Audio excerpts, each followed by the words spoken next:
Hello, my name is Alex and I'm proud, glad and happy to be your host today in this series, Drivers of Innovation by Friedrich Naumann Foundation here in Hong Kong. Hi, this is Brian He, co-founder of Pokeguide, an app telling you how to go from place to place with AR technology and other things, so even dummies won't get lost anymore.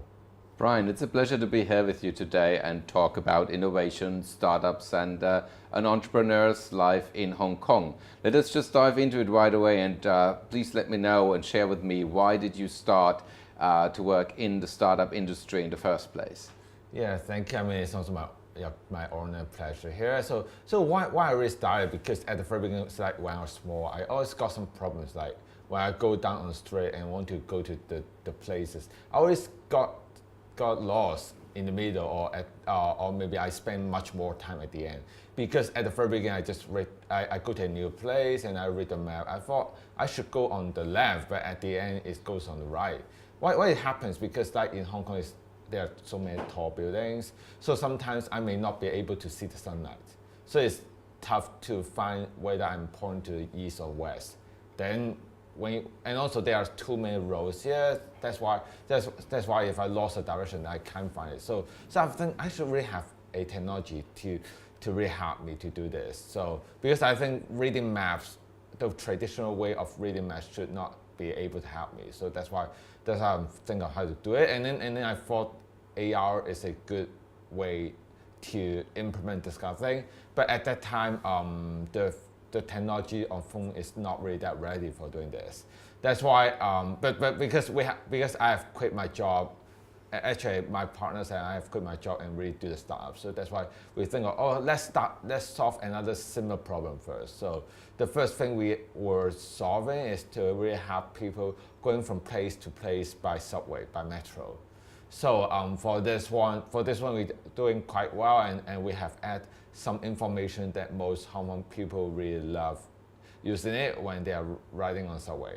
And then later on, after last year, when when Apple also launched several SDKs to really make the AR thing more systematic and easier for developers to use, then we launch it right now. So interesting, as you say, like the sunlight you need to for orientation. Yeah. That's a very classy, old-fashioned way of doing that. But even Google Maps, like when the visitor coming for the first time to Hong Kong, and when I came, wanted to use Google Maps, but then it's like, okay, well, the streets is not the same where people walk. You have the skywalks and the walks that connect the buildings to one another, because I don't know, that's how the city is. So that's basically a very different approach to navigating a city. And I guess that also was like quite an inspiration for you to start this, right? Like the specific landscape of Hong Kong. Maybe you can talk a bit about that. Yes. Actually, in Hong Kong, some people really love to walk along the bridge or inside the shopping malls, because as you said, the shopping malls are connected one to another. That's why if you walk through the shopping malls, it will be good. But for my case, the problem is, I mean, of course, if you are in the shopping, if you are indoor, then it's even more tough to get a direction, because you are always misled by the direction signs during the way. So that's why usually when I go to a new place, I will really walk on the street instead, because I mean, when you walk on the street, at least you can see the traffic flows and then you can get some idea.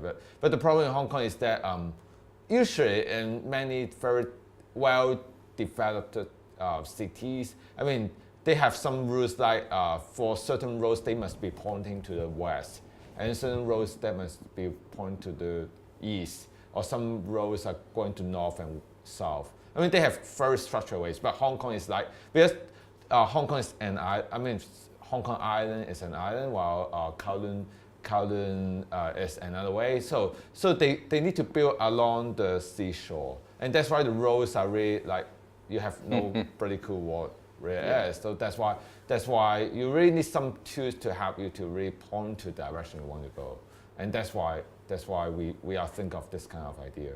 So, like Hong Kong is very much a financial hub. That's what it's perceived. And if you go to a bar or a restaurant at night, people will talk about businesses and finance and whatnot. So, is it like difficult for someone who has like a technology-driven startup idea to prevail in such an environment? How did you find people that would invest in it? How would you find people who are interested to talk with you about it? So basically what I want to know is, how is the startup ecosystem in a city like Hong Kong that is very much driven by financial industries? Yeah, I mean, this is really a challenge here because the main issue in Hong Kong is that there are too many investment options available here. So, for example, people in addition to investing on startups, they can invest on real estate, they can invest on stock market, primary, secondary. I mean, there are lots of different kind of stock markets, also fixed income products. I mean, there are lots of things available for them to invest. So when we were approaching to investors, ask them for investment, I mean, back to early 2012 and 13, it's really tough because at that time, the environment in Hong Kong is not really that established for startups. I mean, it's later on, like when the first unicorn comes out 2 years ago, then more newspapers are reporting to this kind of thing, and then some rich men really think, oh, should I really invest on some startups to see how it goes? And then we can see more involvement from angel investors and from individual investors investing on startups.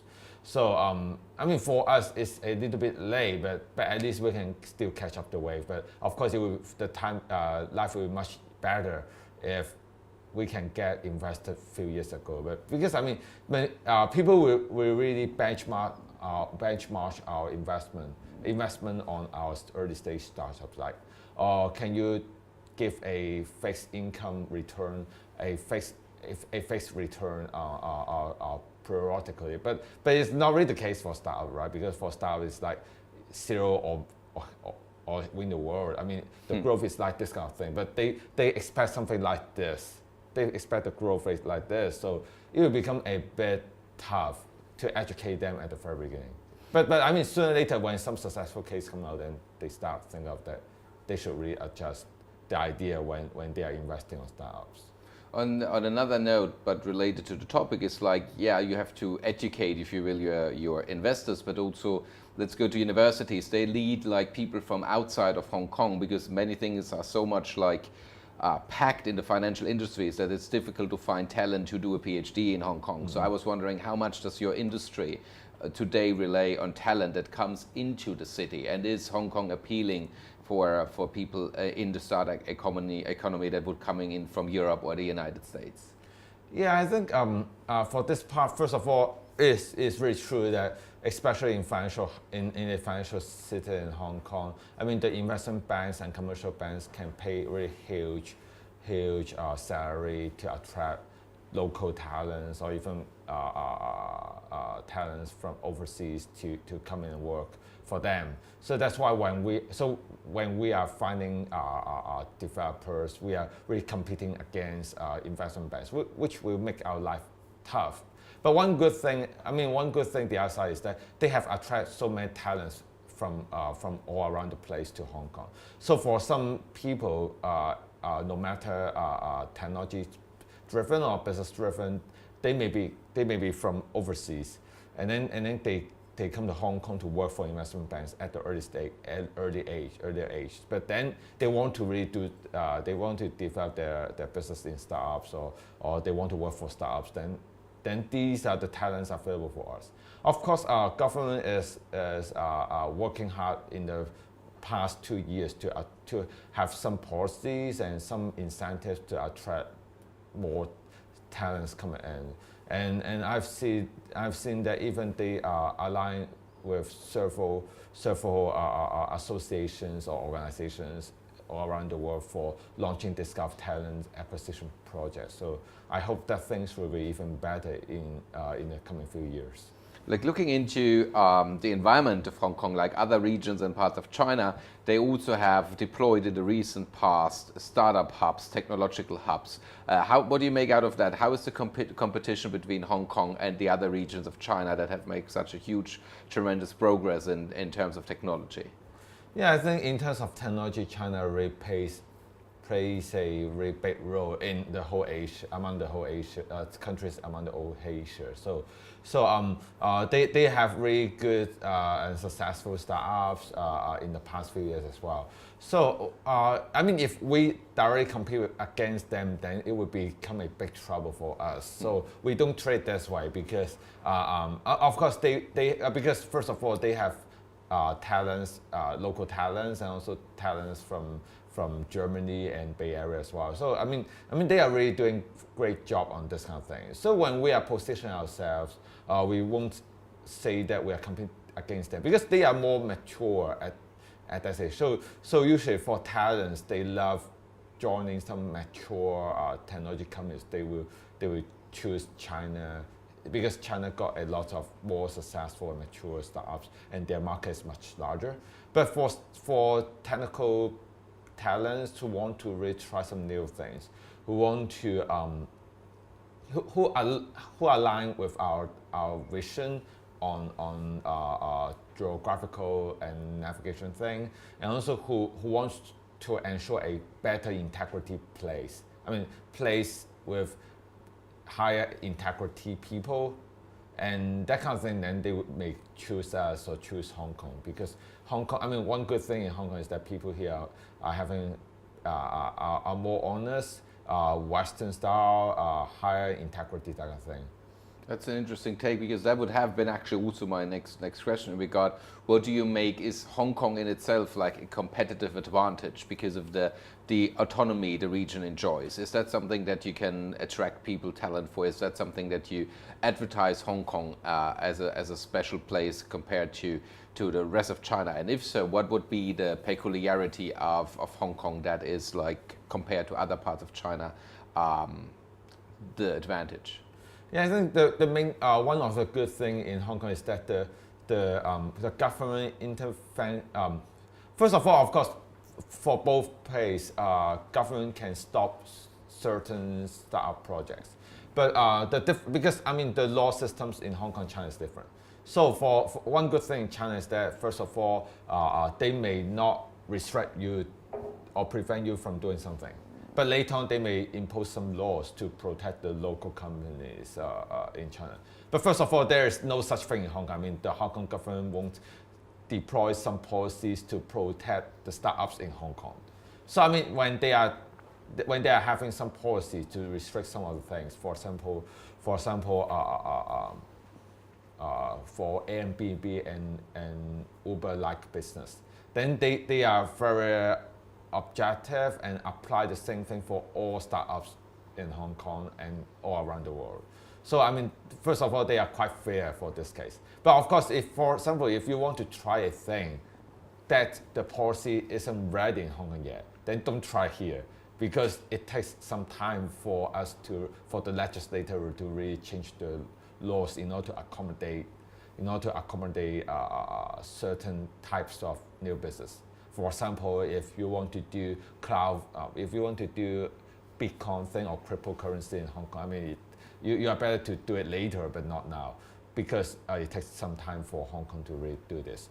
But the good thing, on the other hand, the good thing is that I mean, Hong Kong startups, Hong Kong government won't take away some technologies, because I mean, if it is legal, then they won't take away companies from overseas, or even they won't restrict some rules that produce an unfair advantage for local startups. They won't do that kind of thing. But in China, there are some cases like Uber or certain business that the local startups can beat or can compete against the foreigners just because of the local advantage from the government side. Well, that would be just referring to the firewall and basically to the general assertion, which is not only in the startup industry, that if you are a foreign company or foreign business, you may have troubles to operate in mainland China. So I would say that's actually not the case in Hong Kong, maybe due to the fact that this part it has been like in exchange with other parts of the world for a long time. Is that something that makes like Hong Kong more Western and more attractive? Yeah, I have to be objective. Is that I can see the trend starting from few years ago. Originally it's a more globalized area all around the world. Many countries all around the world really follow globalization and some really fair rules, fair competition. But in the past few years, I can see some, I won't call it embargo, but starting have some, I don't know what's the English term for this, but different countries are protecting. Protectionism, yeah. Yeah, protectionism. Yeah, I start finding this kind of thing, but I mean, it's one good thing for Hong Kong is that Hong Kong never practiced this kind of thing. Okay. So I can see that when this kind of trend